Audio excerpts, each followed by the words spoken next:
L'atomium dans God Bless France, je pense que déjà ça reste dans la tête. Alors là, rien que de le dire, j'ai la chanson qui me vient en tête.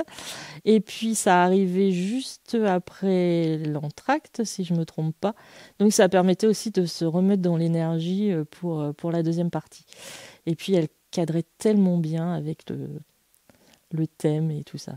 C'était un très bon choix, très belle trouvaille de Thomas. Parce que je connaissais pas avant, sinon.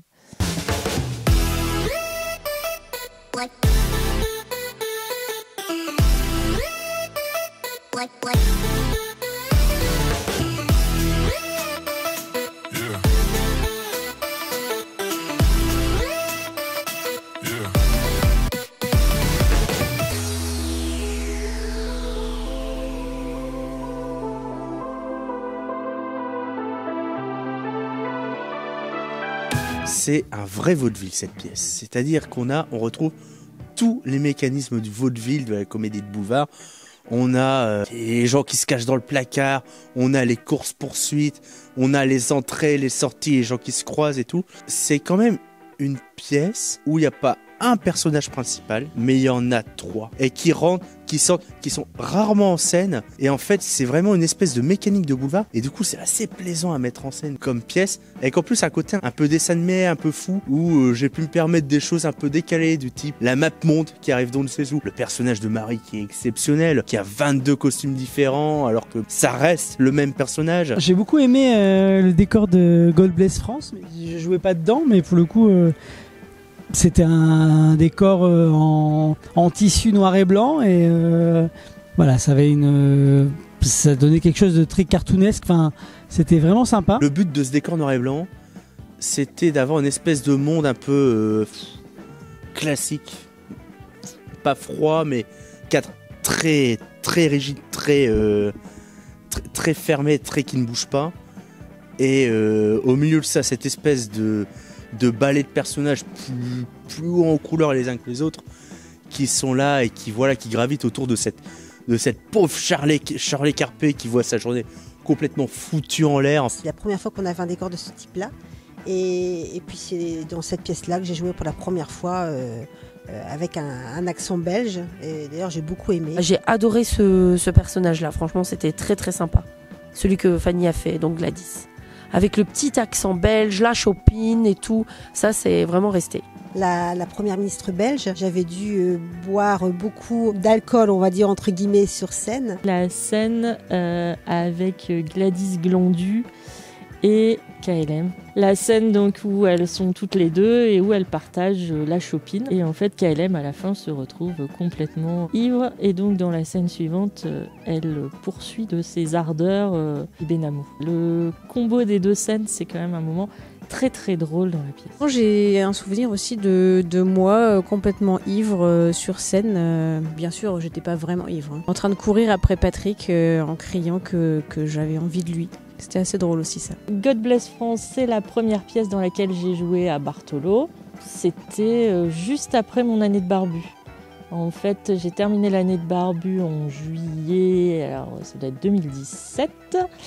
Et je pense que Thomas a proposé de reprendre le rôle en septembre de la même année. J'ai repris un rôle qui n'était pas pour moi initialement, que j'ai partagé à l'époque avec Audrey, qui a fait les premières représentations sur le rôle, et j'ai fait les suivantes. Sur la pièce God Bless France, au niveau des personnages, j'avais 3 personnages. 3 ambassadeurs, de 3 origines totalement différentes, russes, chinoises et américaines. Et je me suis beaucoup amusé à les interpréter. Alors certes, de manière très caricaturale, même trop caricaturale peut-être, mais c'est un moment que j'ai beaucoup apprécié à jouer, ne serait-ce que déjà de changer de personnage d'un moment à l'autre, c'est pas forcément évident au premier abord. J'ai beaucoup aimé God Bless France, parce qu'il y avait certains personnages qui étaient très hauts en couleur, très campés, et c'était sympa, c'était très drôle. C'est la pièce que j'ai préféré jouer parce que ça m'a permis de continuer à interpréter le même rôle que dans la pièce Enquête de Buzz. Donc ça m'a permis d'avoir déjà le personnage, même si forcément il avait un peu évolué, il avait changé avec les différentes choses, le nouveau background qu'on lui avait donné, mais ça m'a permis de garder le même personnage, ça m'a permis aussi d'avoir plus de texte, plus de présence sur scène. Mais j'ai préféré la jouer parce que c'est vraiment une pièce sur laquelle il y avait un esprit d'équipe super en fait entre tous les comédiens. On était au milieu d'une distribution qui se connaissait, c'était des potes autant sur scène que dans les répétitions, que dans les coulisses sur les différents moments à la jouer. C'était amusant à faire de A à Z. La scène qui m'a marqué dans God Bless France, c'est une scène qui était jouée par Bruno, Charlotte et Patrick. Bruno jouait le rôle du président du Sénat et se faisait poursuivre dans le bureau de la première ministre et qui se retrouvait à la fin de cette scène totalement en slip devant le public, affalé sur le bureau, assommé quoi. Et c'est une scène qui m'a marqué parce qu'elle était très très drôle à voir. On sentait qu'il y avait un gros travail de la part des comédiens parce qu'elle était vraiment jouée au millimètre. La scène de la déclaration, c'est une scène à l'origine. La scène devait durer 10 secondes. Et c'était quelque chose du genre je vous aime, moi aussi je vous aime, embrassons-nous. Un truc à la con comme ça. Et en fait, ça marchait pas. Ça tombait comme un cheveu sur la soupe. Enfin voilà, ça marchait pas. Et donc on l'a réécrite. Et je pense qu'on a fait la scène la plus romantique et en même temps la plus tartignole et la plus dégueulasse possible. Je serai ton sceptre et tu seras ma couronne. Laisse-moi planter mon épée dans ton rocher. Avec Patrick qui monte à moitié sur le bureau avec Charlotte qui fait de même. Et cette scène était très drôle à mettre en scène. À la fin, Charlotte en train de chanter.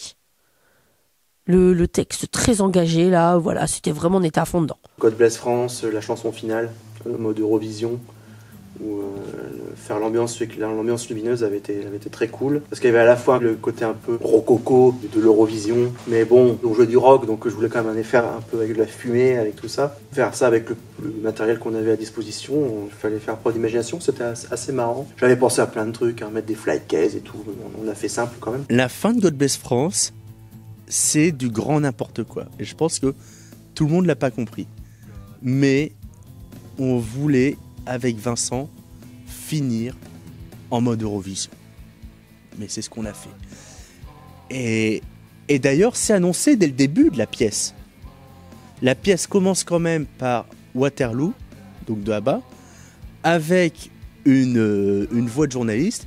Waterloo du groupe ABBA, un titre qui, rappelons-le, a permis au groupe de remporter le concours Eurovision en 1974. Et avant le tout dernier acte, l'acte Eurovision justement, on remet du ABBA, on met Dancing Queen. Et alors, au moment où justement elle vient d'apprendre qu'elle va peut-être être reine, tout ça, enfin c'est pas anodin. La fin a été un peu compliquée parce que je devais chanter. Donc c'est la pièce qui m'a demandé peut-être l'une des pièces qui m'a demandé le plus de travail, mais que j'ai le plus aimé faire. Alors, c'était compliqué à mettre en place. C'était très compliqué. Mais je trouve que le résultat est super. Et puis finir comme ça sur cette espèce de morceau, ça fait vraiment une fin de pièce, fin de spectacle. Ouais, j'adore cette chanson. La chanson de God Bless France, avec beaucoup de guitare, j'ai même là pour le coup j'ai joué de la basse. J'ai appris à jouer une ligne de basse. Parce que je joue pas de basse en vrai, mais je voulais vraiment dedans une vraie basse qui faisait des glissando et tout. Donc pour le coup, j'ai appris à jouer, j'ai pas appris à jouer de la basse, j'ai appris à jouer ce morceau à la basse, ce morceau que j'ai écrit, donc je l'ai écrit pour savoir le jouer. Une chouette composition, la chanson de God Bless France, avec ce côté rock un peu énervé, avec un peu de synthé derrière, et puis derrière, on était enregistré les enfants pour faire les chœurs. Il y avait un micro, et ils étaient loin à crier « God Bless France !» God Bless France. Et ouais, les gamins ils étaient à fond.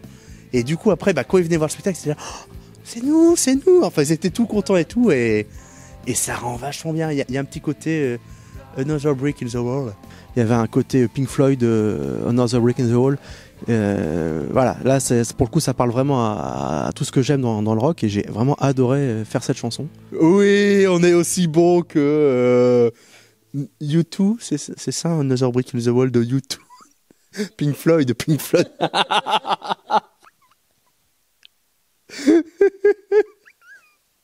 Si je je pouvais rejouer une pièce, ce serait, je pense, God Bless France.